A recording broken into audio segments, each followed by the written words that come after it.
मध्य प्रदेश की महिला और बाल विकास मंत्री अर्चना चिटनीस जी हमारे साथ मौजूद हैं। अर्चना जी हाल ही में न्यूयॉर्क से लौटी हैं। यूनाइटेड नेशंस की जो सभा है वहां से वो सीधे पहुंच रही हैं। अर्चना जी, आपने वहां पर बहुत बड़ा वक्तव्य दिया है, महिला सशक्तिकरण को लेकर दिया है, खासतौर पर रूरल क्षेत्र में जो महिलाएं रहती हैं उनको लेकर आपने चर्चा की। क्या कुछ खास बिंदु रहे? दरअसल एक राज्य की मंत्री होते हुए यूएन में जाके बात करने का, प्रतिनिधित्व करने का मौका मिलना अपने आप में एक बहुत बड़ी बात थी। और बतौर मंत्री मैंने जाना उससे भी बड़ी बात ये थी कि मध्य प्रदेश के डिंडोरी ज़िले की एक हमारी आदिवासी बहन जो कि एसएचजी फेडरेशन की एक अध्यक्ष है, वो रेखा पंद्राम, वो भी गई थी और मैंने अपनी बात करी, उसने भी अपनी बात करी। और ख़ास बात यह है कि हमारे देश में बहनें खेती बाड़ी से तो युगों से जुड़ी हुई हैं, पर बाजार में जो उत्पाद है, जो उत्पन्न है खेत का, वो पुरुष लेके जाता है, तो पैसा महिला के पर्स में नहीं आता और पुरुष की जेब में जाता है। तेजस्विनी के अंतर्गत जब काम हुआ तब मैं जो महत्वपूर्ण बात थी वो ये थी कि वो कोदो जो 12 रुपए किलो थी, वो प्रोसेसिंग मशीन डल गई, छिलका निकल के वो पैक हो गई, तो वो कोदो 90 रुपए किलो में बिकने लगी। और कुटकी का भी जो 15-16 का कीमत थी वो बढ़कर लगभग 100 रुपए के करीब होने लगी। मतलब छोटी सी एक इंटरवेंशन 3-4 लाख रुपए की जब हुई, तब उसमें ये लाभ हुआ कि 12 रुपए की कोदो हमारी 90 रुपए की हो गई। और उन्होंने 200 ग्राम का, 400 ग्राम का, 500 ग्राम का, ऐसे उन्होंने पैकेट्स बनाए। और आज हमको और आपको डिंडोरी मंडला की और बालाघाट की बहनों की कोदो कुटकी उत्पन्न करी हुई खाने को मिल रही है भोपाल के न्यू मार्केट में।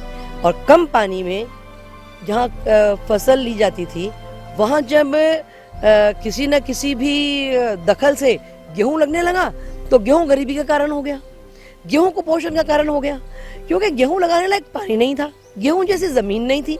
जब ये पलटकर फिर से गेहूं से कोदो कुटकी पर आए, तो इनको खाने को भी मिला, इनको बेचने को भी मिला और उनकी घर की स्थिति बेहतर हो गई।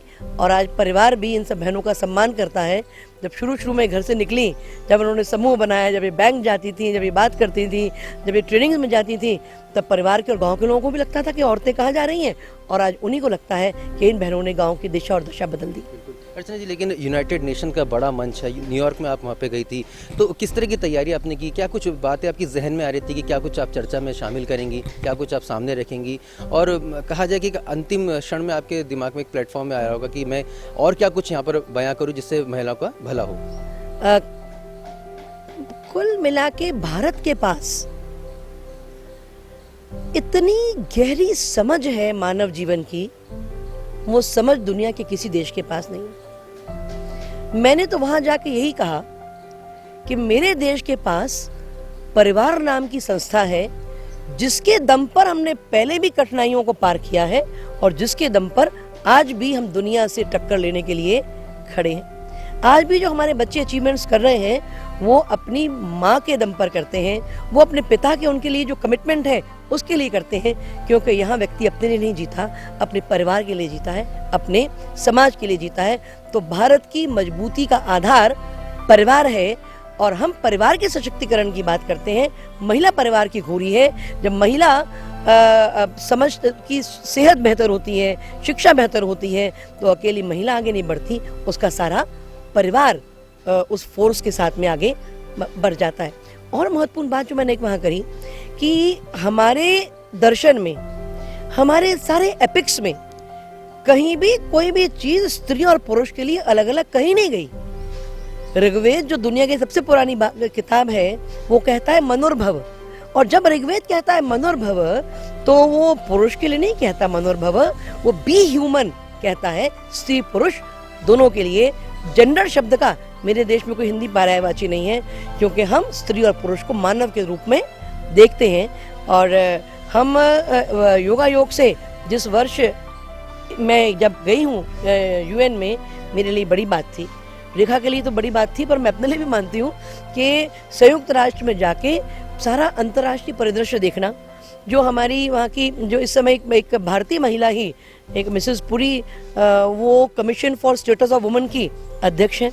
एक जैक हैं जो आईफैट का वहाँ पे प्रतिनिधित्व करते हैं। हमने उनसे भी कहा कि कृषि के बारे में आईफैट कोशिश कर रहा है कि फैमिली एग्रीकल्चर होना चाहिए। मेरे देश में तो फैमिली एग्रीकल्चर ही होता है।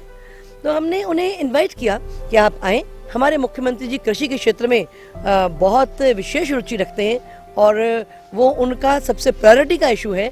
और मैंने उनसे ये कहा कि आप आते साल में हम लोग प्रयास कर रहे हैं कि हम न्यूट्रिशन फॉर फूड ग्रेन नहीं, अब देश को आवश्यकता है, हम अब एग्रीकल्चर फॉर फूड ग्रेन नहीं, अब देश को आवश्यकता है एग्रीकल्चर फॉर न्यूट्रिशन। एक समय था जब आज से 20-25 साल पहले हमें खाद्यान्न की कमी थी, हमें पेट भरने की कष्ट था। तब शास्त्री जी कहते थे कि एक दिन का उपवास रखो, हमको लाल गेहूं बाहर से बुलाना पड़ता था। अब देश में इतना अफराद गेहूं है कि सरकारों को अब गोडाउन बनाना पड़ते हैं, सब्सिडीज उस पर देनी पड़ती हैं। सरकार किसानों से गेहूं खरीद कर 1 रुपया किलो में अपने गरीब जनता को देती है। तो अब आवश्यकता ये है कि हम खेती की दिशा को थोड़ा परिवर्तित करें। हम खेती को खाद्यान्न के लिए नहीं, खेती को पोषण के लिए करें। इस दृष्टि से हम प्रत्येक ब्लॉक में एक न्यूट्रिशन स्मार्ट विलेज अर्थात पोषण परिपूर्ण गांव हम बनाएंगे। और उसमें आईफैट को हमने कहा है कि आप आएँ हमारे साथ मिलकर एक पार्टनरशिप में, एक साथ मिलकर कोलैबोरेशन में एक हम नया आयाम रचते हैं एग्रीकल्चर का न्यूट्रिशन के लिए। आपसे बातचीत करके एक रोमांच उत्पन्न हो रहा है कि जो विश्व गुरु की जो छवि है, क्योंकि आपसे जितनी बात हुई आप वहाँ पर जाके सिखा कर आई हैं, जो चीज़ें हमारे भारत में है आपने बताया कि ये तो पहले से ही हमारे भारत में मौजूद है। तो कहना है कि जो आपकी जो आत्मविश्वास है उससे एक रोमांच उत्पन्न हो रहा है और उसके प्रतिक्रिया जानना चाहेंगे। जब आपने पूरे वक्तव्य दिया तो वहाँ से किस तरह की प्रतिक्रिया आपको मिली?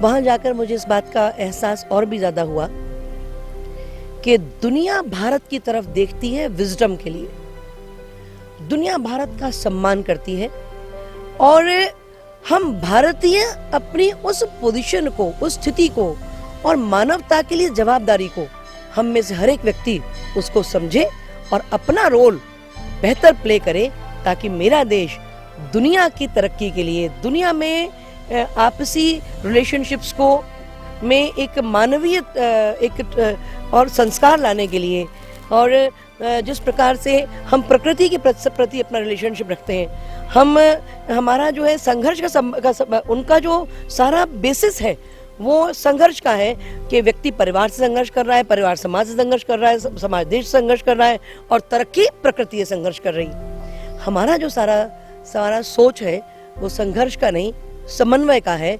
और इसके लिए कोई एनवायरनमेंट पर बड़ी वर्कशॉप अटेंड नहीं करनी पड़ती, कोई थीसिस नहीं लिखनी पड़नी पड़ती। इसके लिए तो बच्चा अपनी माँ की गोद में बैठे बैठे सीख जाता है कि चांद मेरा मामा है और बिल्ली मेरी मौसी है। बहुत शुक्रिया अर्चना चिटनिस जी। तो काफ़ी महत्वपूर्ण बात यहाँ पे कही है। यूनाइटेड नेशन में अर्चना चिटनिस जी हिस्सा लेकर आ रही हैं, भारत का उन्होंने प्रतिनिधित्व किया, मध्य प्रदेश के तमाम ज़िलों की उन्होंने बात वहाँ पर की। और एक बात खुलकर यहाँ पर सामने आ रही है कि निश्चित तौर पर महिला जो सशक्तिकरण की बात जहाँ पर की जाती है, वहाँ पर मध्य प्रदेश निश्चित तौर पर कई कदम अब आगे बढ़ा रहा है। कैमरामैन अनवर खान के साथ Ashutosh, India first news, Bhopal. India first को बहुत बहुत शुभकामनाएं। नया चैनल खबरों की दुनिया में नए आयाम स्थापित करेगा और समाचारों के साथ साथ जो रचनात्मक काम समाज में होते हैं उसको भी प्रकट करने का प्रयास करेगा। मेरी बहुत बहुत शुभकामनाएं। मुझे चैनल का नाम बहुत अच्छा लगा, इंडिया फर्स्ट। मैं भगवान से प्रार्थना करती हूँ कि चैनल भी फर्स्ट रहे।